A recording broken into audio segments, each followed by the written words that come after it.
نحمدہ ونصلی علی رسولہ الکریم اما بعد فاعوذ باللہ من الشیطان الرجیم بسم اللہ الرحمن الرحیم رب اشرح لی صدری ویسر لی امری واحلل عقدۃ من لسانی یفقہوا قولی رب زدنی علما اللہم فقہنا فی الدین۔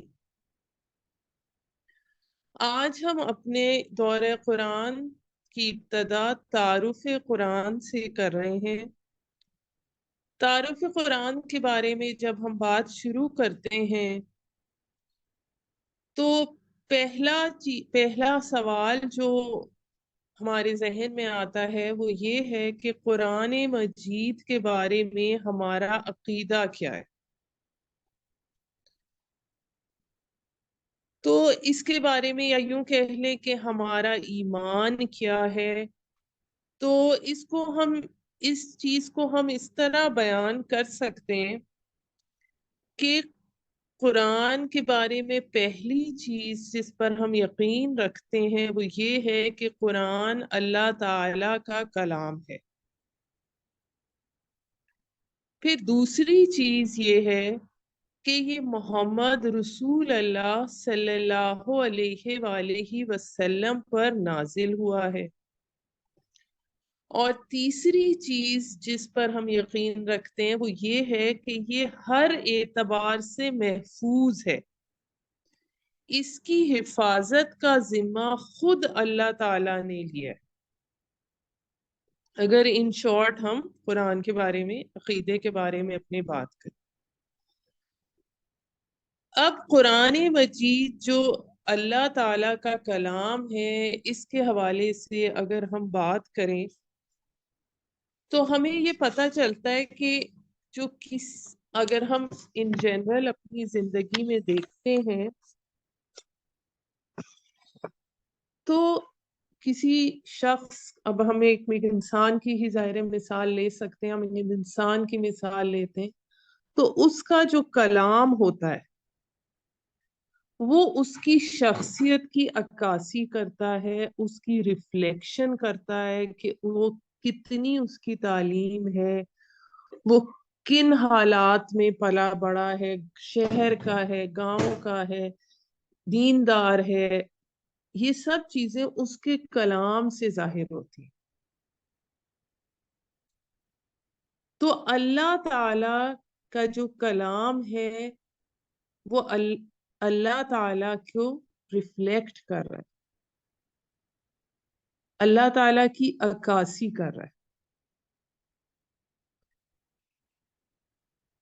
پھر یہ جو کائنات اللہ تعالیٰ نے بنائی ہے یہ اللہ تعالیٰ کا فعل ہے، اور کلام اللہ تعالیٰ کا قول ہے۔ تو اللہ تعالیٰ کے قول اور فعل میں تضاد تو نہیں ہو سکتا۔ تو یہ جو کلام ہے یہ اللہ تعالیٰ کی صفت ہے، اور صفت جو ہے ذات باری تعالیٰ سے جدا نہیں ہو سکتی۔ اس وجہ سے آپ اس کلام کی عظمت کا اندازہ کر سکتے کہ جو رب اس کائنات کو بنانے والا، تخلیق کرنے والا اس قدر عظیم ہے تو اسی حساب سے پھر ظاہر ہے اس کا کلام۔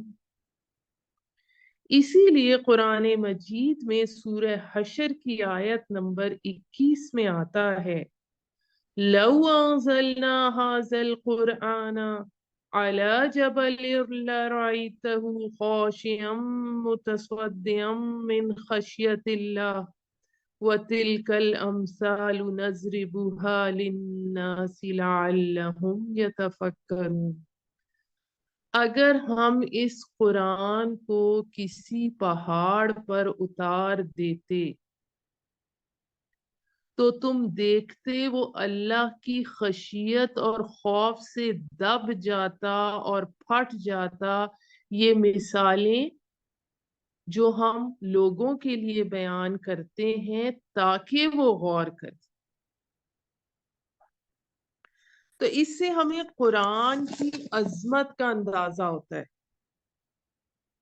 پھر اسی طرح سورہ اعراف کی آیت نمبر 143 کے حوالے سے آتا ہے کہ جب حضرت موسیٰ علیہ السلام کوہ طور پر حاضر ہوئے اور جب آپ کو تورات عطا کی گئی اور اللہ تعالیٰ نے حضرت موسیٰ کو مخاطب کیا اور مکالمے سے سرفراز فرمایا، تو حضرت موسیٰ کی آتش شوق بھڑکی اور انہوں نے فرمائش کرتے ہوئے کہا، ربی ارینی انظر الیک، اے پروردگار مجھے اپنا دیدار عطا فرما. کہ آپ مجھ سے مخاطب تو ہو گئے ہیں، مکالمہ تو مجھ سے کر لیا ہے، شرف دے دیا ہے مجھے یہ، تو اب مجھے ذرا مزید کرم کر دیں.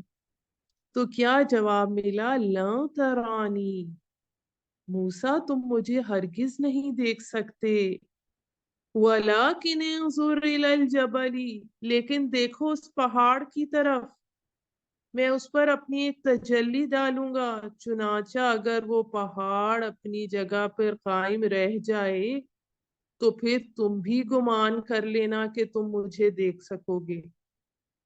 پھر جب اللہ تعالیٰ نے اس پہاڑ پر اپنی تجلی ڈالی تو وہ دکن دکا ہو گیا اور حضرت موسیٰ علیہ السلام بے ہوش ہو کر گر پڑے. اب دکن کے معنی ریزہ ریزہ بھی ہونا ہے، ٹوٹ پھوٹ کر ٹکڑے ٹکڑے بھی ہو جانا ہے، کسی شے کو اتنا کوٹنا کہ وہ برابر ہو جائے. یعنی حضرت موسیٰ نے یہ جو تجلی دیکھی جو بالواسطہ تھی، یعنی براہ راست حضرت موسیٰ پر نہیں تھی بلکہ پہاڑ پر تھی، اور حضرت موسیٰ بالواسطہ اس کا نظارہ کر رہے تھے. لیکن خر موسیٰ صاعقا، حضرت موسیٰ بے ہوش ہو کر گر پڑے. تو اس چیز کو سمجھنا ضروری ہے کہ کلام اللہ کی بھی وہی کیفیت ہے، وہی تاثیر ہے جو تجلی ذات الہی کی کیفیت اور تاثیر ہے. کیونکہ قرآن اللہ کا کلام ہے، اللہ کی صفت ہے، اللہ کی ذات سے جدا نہیں ہے.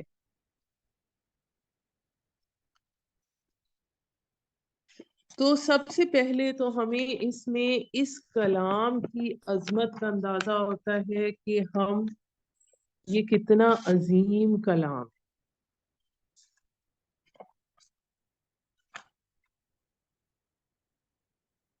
پھر اللہ تعالیٰ اتنا ظاہر ہے کہ اس سے زیادہ ظاہر کوئی نہیں. آپ باہر کائنات کو دیکھیں، ہر چیز میں، ایک پتے میں، پہاڑ میں، گلیشیئر میں آپ کو اللہ تعالیٰ کی جھلک نظر آتی ہے کہ اس کو بنانے والا کون.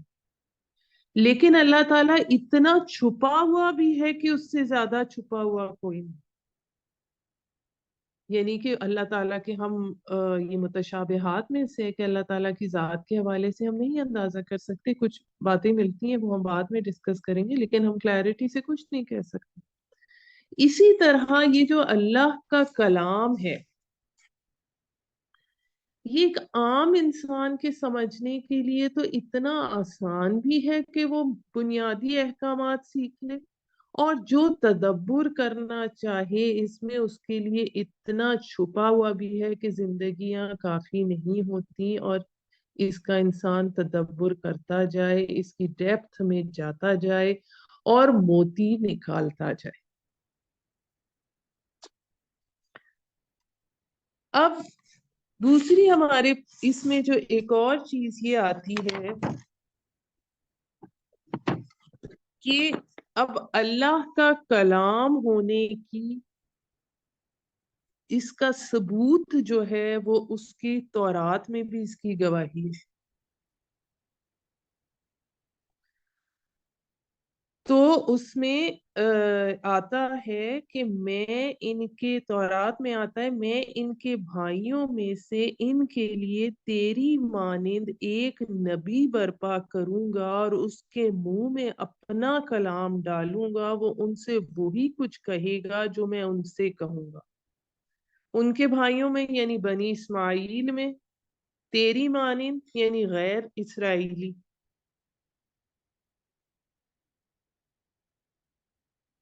تو تورات حضرت موسیٰ علیہ السلام پر نازل ہوئی، انجیل حضرت عیسیٰ علیہ السلام پر نازل ہوئی، لیکن اللہ تعالیٰ نے قرآن کو یہ خاصیت بخشی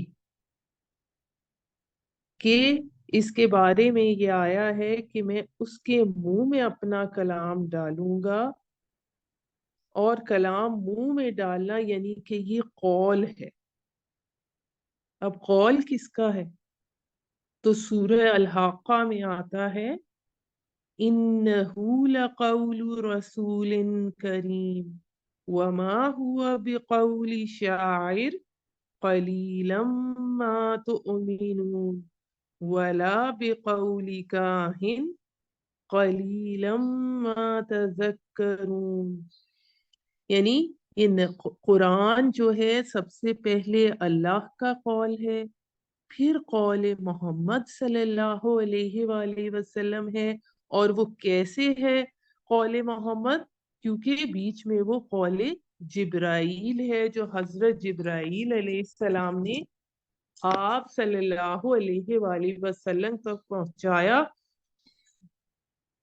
جیسا کہ اب ہمارے پاس سورہ تکویر میں آتا ہے إِنَّهُ لَقَوْلُ رَسُولٍ كَرِيمٍ ذِي قُوَّةٍ عِندَ ذِي الْعَرْشِ مَكِينٍ مُّطَاعٍ ثَمَّ أَمِينٍ وَمَا صَاحِبُكُم بِمَجْنُونٍ۔ اور پھر اسی صورت میں آگے آتا ہے وَمَا هُوَ بِقَوْلِ شَيْطَانٍ الرَّجِيمٍ۔ تو یہ کسی شاعر کا قول نہیں، کسی کاہن کا قول نہیں، بلکہ اللہ تعالیٰ کا کلام پہلے حضرت جبرائیل علیہ السلام پر نازل ہوا،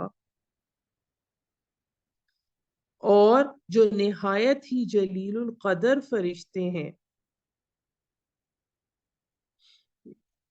یعنی ابتداً کلام الہی حضرت جبرائیل علیہ السلام کے قول کی شکل میں اترا، اور پھر حضرت جبرائیل علیہ السلام کے ذریعے سے حضرت محمد رسول اللہ صلی اللہ علیہ وآلہ وسلم کے منہ میں ڈالا گیا، اور اس طرح سے قول محمد کی صورت میں یہ لوگوں کے سامنے آیا، اس لیے کہ آپ ہی کی زبان مبارک سے یہ ادا ہوا، اور لوگوں نے اسے صرف آپ ہی کی زبان مبارک سے سنا۔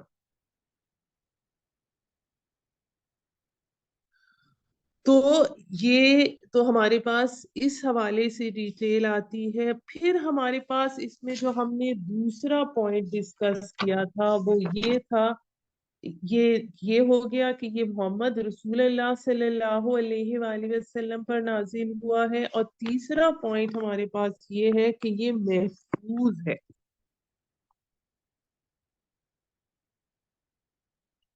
اب قرآن مجید جو ہے یہ لوح محفوظ میں اللہ کے پاس ہے، جسے ام الکتاب یا کتاب مکنون بھی کہا جاتا ہے، جس کے لیے ہمارے پاس ہمیں پتہ چلتا ہے سورہ بروج سے، بل ہوا قرآن مجید فی لوح محفوظ۔